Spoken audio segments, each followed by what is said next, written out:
Well, last night was the first televised edition of the show trial known as the January 6th Committee. And what do you know? Last night was Thursday night. Today is Friday.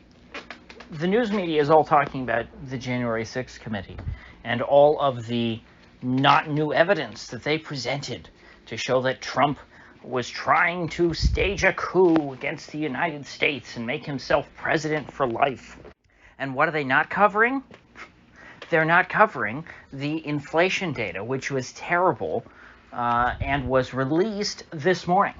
Now, even by the new rigged CPI, inflation in this country, as measured by the U.S. government, which is incentivized to downplay it because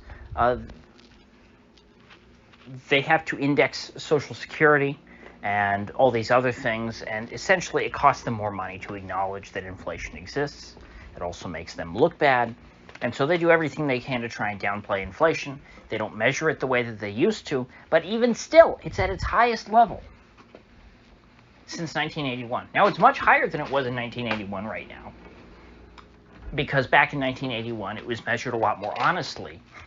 So the inflation that we had in 1981 at 8.6% would measure, by today's metric, much lower.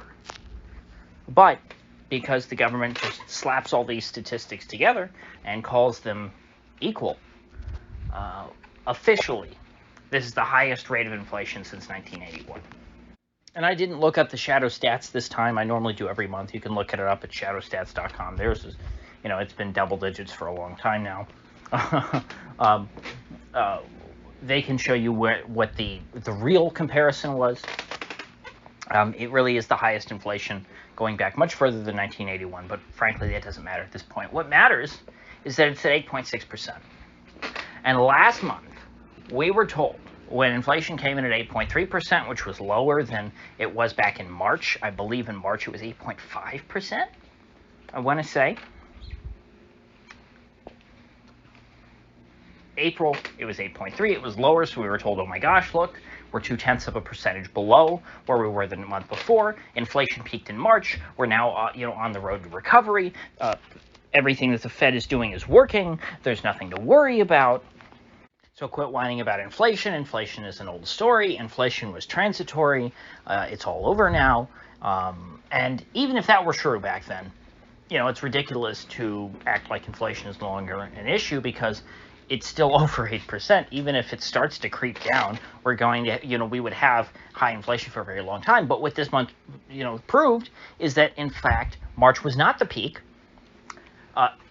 April was not the beginning of a decline in inflation because inflation is now back up higher again. April was not significantly lower than March. It was, I believe, 0.2 percentage point. It's not very much. And so, for it to be back now higher, that's not shocking because we didn't see a big drop. It was pretty much flat. And now we're slightly higher. So you could say, well, it's not 9%. Where, inflation is still printing with an 8 handle. So I guess you could call that kind of flat. It's not rising too much, but it did rise. It rose more, I believe, this month than it fell in the previous month, which is why this is setting a new high. It's the highest officially since 1981. I mean, how many people were even alive in 1981? Think about that. You'd have to be over 40 years old. I mean, you're basically dead at that point. And remember, I believe that the headline CPI number might be wrong. It might be core that cuts it out. But I think the headline CPI number does not even include gas prices. But it might, because usually that's why the Fed always says, oh, well, we like core, whether it's core CPI or core PCE. Is that what they use? Do they use PCE? Yeah, that's the number they like, because of course it's lower usually than CPI. But they like the media usually puts it as, oh, well, yes, you have to look at the core because, that removes volatile food and energy prices. Oh, food and energy prices are volatile, you say? No need to worry about that. It's just a minor detail. I mean, nobody really cares about the price of food and energy anyway. That doesn't matter when you're considering inflation and the cost of living. No, everybody can live just fine without food or energy. And the measure that they use for housing prices is absurd. I haven't talked about this one too much before, but I'll go over it briefly. It's called owner's equivalent rent, and what they do is they survey homeowners, and they say, gee, if you were to rent out your house, what would you charge yourself rent? And that's how they get it. They don't look at the actual rental prices.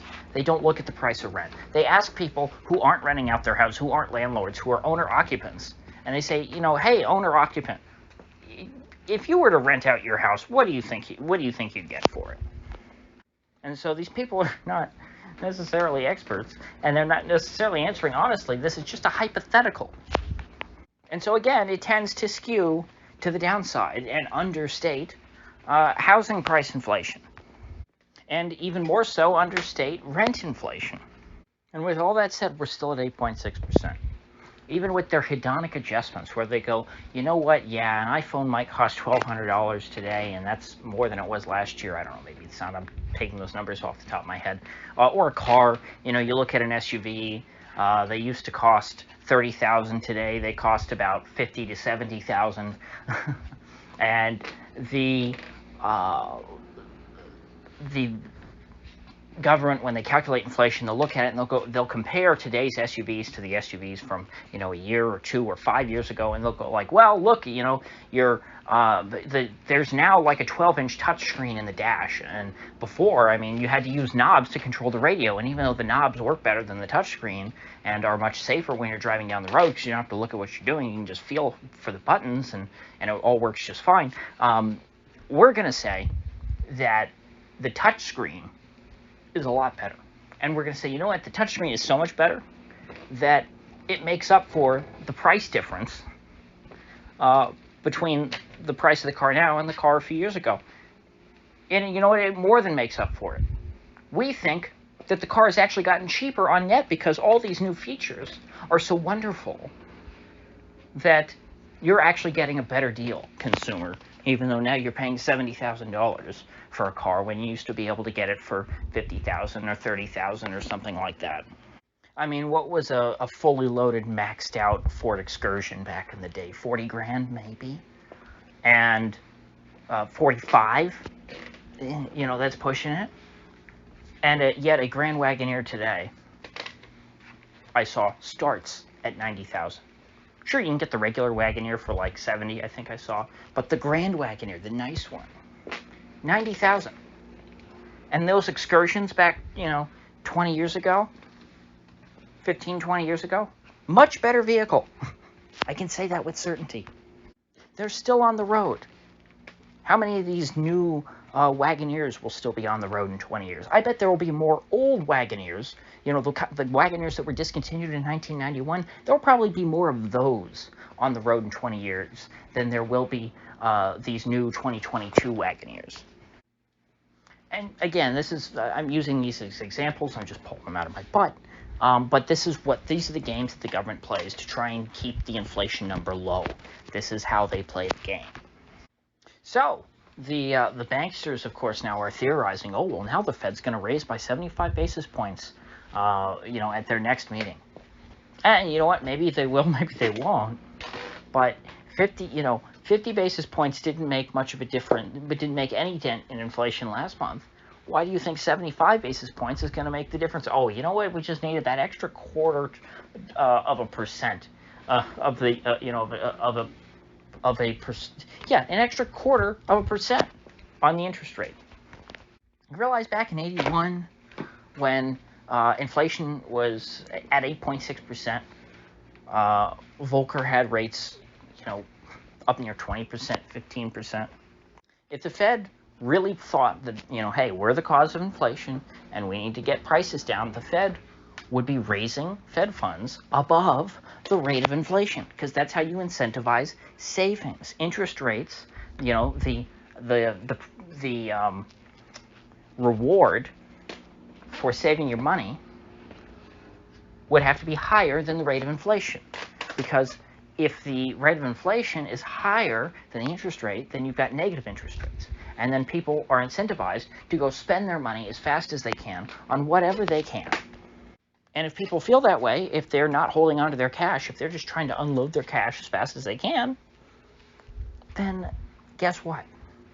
You got inflation. And it's not going to get any better. It's only going to get worse. And here's the thing. As much as they try and hide food and energy prices, they're making it into the price of these other goods. Because you can't have gas at $5 a gallon, diesel at $6 a gallon, or in California, $10 a gallon. You can't have that and then expect everything else in the economy, all else equal, expect everything else to remain the same price. Because energy is priced into every good.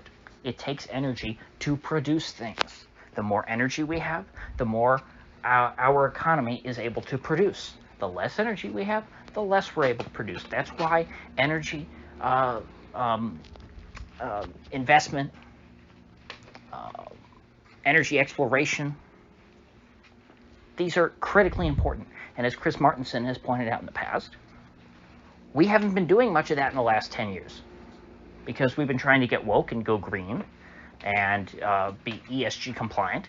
And so banks and companies are not investing in trying to discover new oil reserves. They're not trying to dig new wells. They're resting on their laurels and investing in solar panels. So in order to end the current crisis as quickly as possible, what would need to happen is a rapid rise in interest rates. I would propose that the Fed raise by something like 500 basis points in one shot, and pretty much unleash the oil industry, with the caveat that the eased restrictions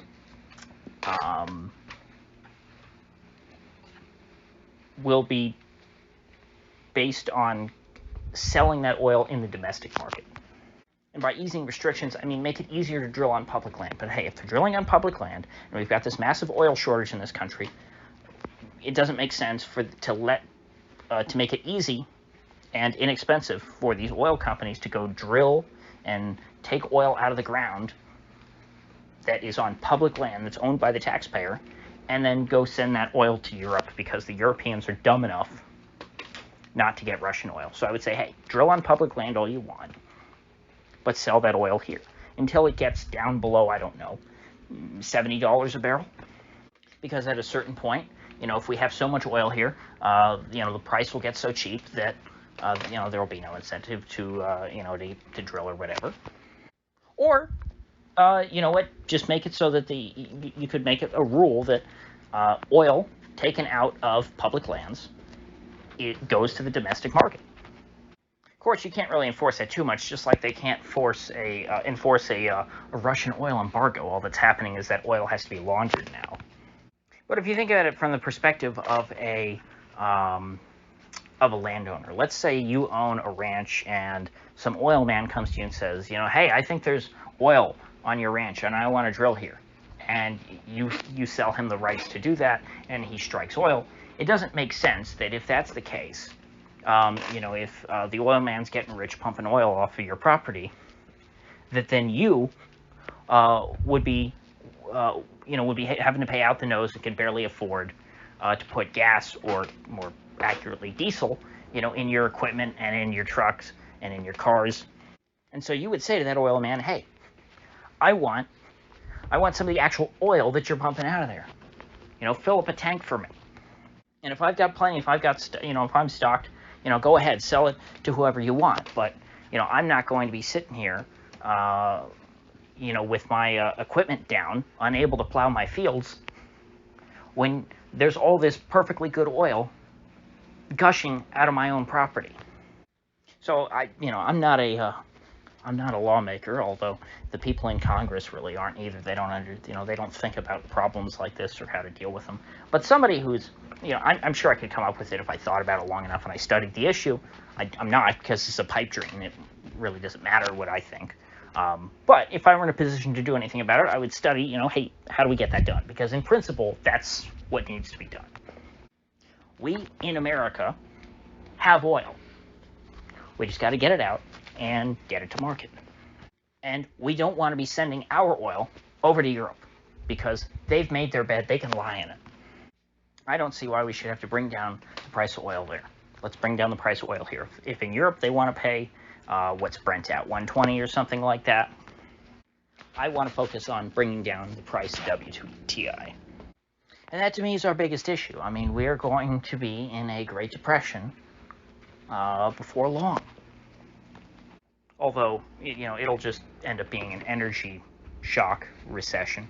It won't really be a Great Depression until people start going bankrupt. And we're not there yet. We're not at the collapse stage yet. We seem to be, quite a ways from it. When you, generally speaking, I don't think we're going to have our, total collapse of the financial system tomorrow. We're going to see the economy continue to decline. We're going to see the stock market continue to sell off, and we're going to have to see yields spike. Now, if the Fed raised interest rates by 500 basis points tomorrow, that would collapse the economy, but that needs to happen. That would, lead to a financial crisis and Great Depression 2.0, but we would recover from it. That's the thing. If we just ripped the Band-Aid off, yeah, we'd go into a very deep recession, but then we would begin a very steep recovery. So, with that said, I will see you folks back here tomorrow.